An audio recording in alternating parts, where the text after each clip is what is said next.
유럽 코치들이 국내에 상주하지 않고 유럽에서 업무를 볼 거라는 보도도 있었습니다. 그러나 축구협회의 설명은 달랐는데요. 레전드들이 홍명보 감독 선임 이후 국대 선수들도 탐탁치 않아 할 것이라는 것을 직접적으로 표현할 수 없으니 에둘러 표현한 것이 집중 조명받고 있는데요.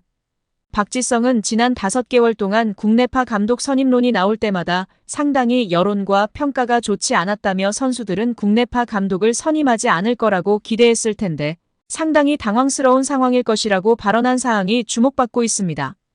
이영표는 팀 내 기강을 잡기 위해 국내파를 선임했다는 설명을 두고는 유럽에서 좋은 성적을 내고 긴 시간 동안 퍼포먼스를 내는 감독들은 팀도 잘 통제한다며 유독 한국 선수들만 한국 감독이 통제해야 한다는 것에 동의하기 어렵다고 했었습니다.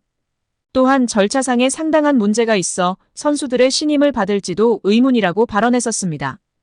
여기에 정몽규 대한축구협회 회장, 정혜성 전 전력강화위원장, 이임생 현 기술이사, 홍명보 감독 등이 모두 고려대 출신들이라는 점에서 학연축구라는 비난도 쏟아지고 있습니다. 특히 11회라는 국가대표 선수들의 비공식 모임이 축구계에 크게 논란이 된 적이 있다는 이야기도 재조명되고 있는데요. 1995년 황선홍 홍명보 등 11회 멤버들이 당시 박종환 감독에게 항명했다는 의혹이 제기된 바 있습니다.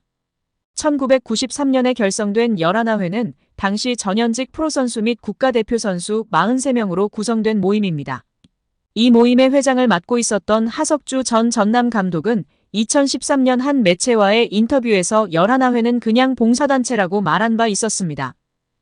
대한축구협회는 21일 홍명보 감독을 보좌할 축구대표팀 외국인 코칭 스태프를 선임했다. 포르투갈 출신 주앙 아로소 코치가 수석 코치 겸 전술 코치, 티아고 마이아 코치가 전술 분석 코치로 합류한다고 발표했습니다. 홍명보 감독은 선임 후 외국인 코치 선임 작업을 위해 해외 출장을 나섰는데요. 스페인, 포르투갈에서 후보들을 만났고 포르투갈 출신 코치들로 외국인 코치진을 확정했습니다. 아로소 코치는 2003년부터 지도자 생활을 시작했습니다.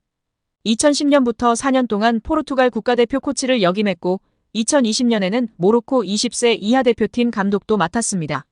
최근까지 FC 파말리캉의 테크니컬 디렉터로 일했습니다. 파울루 벤투 감독과 인연도 있는데요.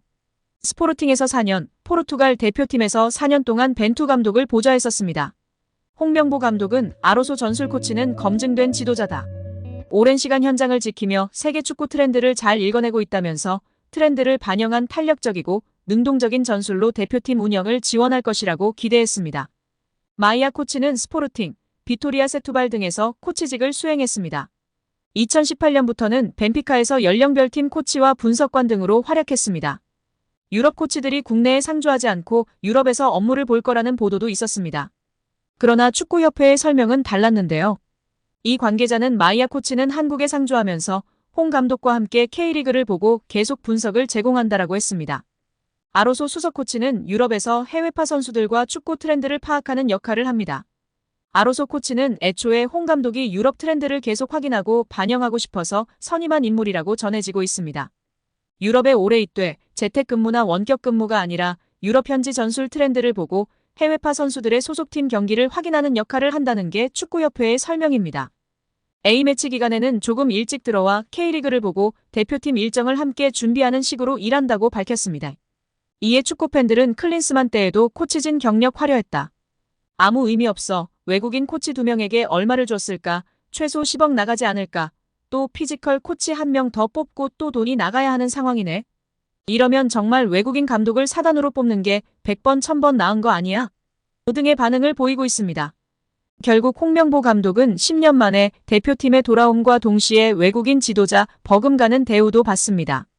이임생 이사는 연봉 등 세부 계약 조건에 대해서는 밝힐 수 없지만 이제 한국 지도자들도 외국인 감독 못지않게 대우를 받아야 한다는 생각이라면서 외국인 지도자에 뒤지지 않는 계약을 체결했다고 전했습니다.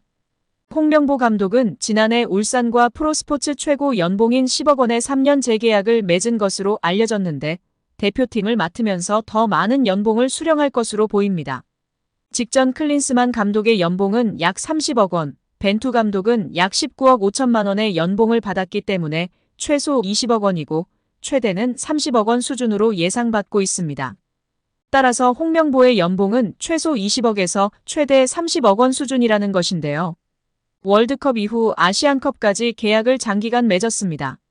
다만 월드컵 종료 후 중간평가를 갖기로 되어 있으나 경질한다 한들 남은 계약 기간 보존 금액하면 최소 30억 원이겠고 홍명보뿐 아니라 외국인 코치 2명도 생각하면 60억 원 이상이 나가겠네요. 정말 최악인 것 같습니다. 경질 없이 가도 홍명보 30억 원의 외국인 코치들까지 하면 연 60억 원 이상씩 나가는데 대체 왜 캐나다를 이끌고 코파 4강까지 간 제시마치를 안 잡았고 바로 프리미어리그 승격을 코앞에서 놓친 바그너 그리스로 유로를 아쉽게 못 나간 포엣을 버리고 홍명보인지 당최 이해가 가질 않습니다. 정말 최악입니다. 축협. 반드시 책임을 져야 할 것입니다. 지금 당장 말입니다. 여기에 문화체육관광부가 본격 대한축구협회 감사에 돌입한 가운데 홍명보 축구대표팀 감독 선임 과정에서 명백한 하자가 나올 경우 초유의 극단적인 조치가 나올 가능성도 있는 것으로 보입니다. 지난 12일부터 본 감사에 돌입한 문체부 관계자는 국내 매체 오센과의 통화에서 홍 감독 선임 과정에서 불거진 논란과 함께 그 절차가 제대로 진행됐는지 중점적으로 살펴볼 것이라고 밝히면서도 명백한 하자가 있을 경우에는 극단적인 조치가 나올 수도 있다고 밝혔습니다. 이 관계자는 극단적인 조치에 대해 대표팀 감독 선임을 원천적으로 무효화하는 것을 말한다고 설명했습니다.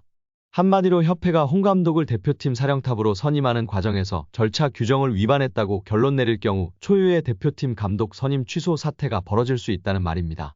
다른 문체부 관계자도 실질적으로 감독 선임을 무효화한다는 것은 쉽지 않을 것 같다. 감독 선임을 다시 돌릴 수는 없지 않겠나면서도 기초조사 과정에서 문제가 발견돼 감사의 필요성이 나왔다. 그렇지 않았다면 감사에 나서지 않았을 것이라고 가능성을 열어뒀습니다. 중요한 것은 그만큼 문체부가 축구협회 관련 사안을 중요하게 생각하고 있다는 것입니다. 정치권까지 눈여겨보고 있는 만큼 이번 감사를 통해 국민들이 납득할 수 있는 결과물을 내놓겠다는 의지가 강한 상태입니다. 더구나 문체부는 최근 2024 파리올림픽 금메달리스트 안세영의 대한배드민턴협회 저격 발언을 계기로 체육 정책을 새롭게 다듬는 것은 물론 개혁할 수 있는 적기라며 각 종목협회를 대상으로 체질 개선에 나서겠다는 의지를 보여주고 있습니다. 하지만 문체부의 감사 속도는 더디게 진행되고 있는데요. 당초 감사에 성실히 임하겠다고 밝혔던 축구협회지만 정작 감사가 시작되자 문체부의 자료 제출 요청에 제대로 응하지 않고 있습니다. 문체부 관계자는 축구협회가 요청한 자료를 제출하지 않아 감사 일정에 차질을 빚고 있다면서 당연히 받아볼 수 있을 것으로 생각했던 자료도 변호사를 앞세워 제출하지 않는다. 적극 협조한다는 말이 무색하다고 지적했습니다.